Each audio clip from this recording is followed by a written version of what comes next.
আমি তো এখানেই রেখেছিলাম, ভালো করে খুঁজে দেখো।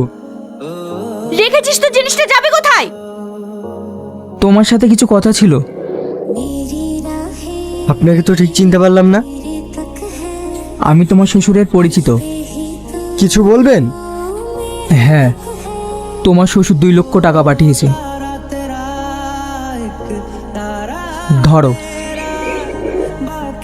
কি টাকা?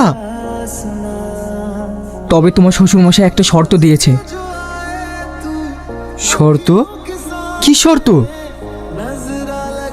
তুমি মেয়েটাকে আর কখনো কষ্ট দিও না। না না, কারণ তোমার শ্বশুরমশাই আর নেই।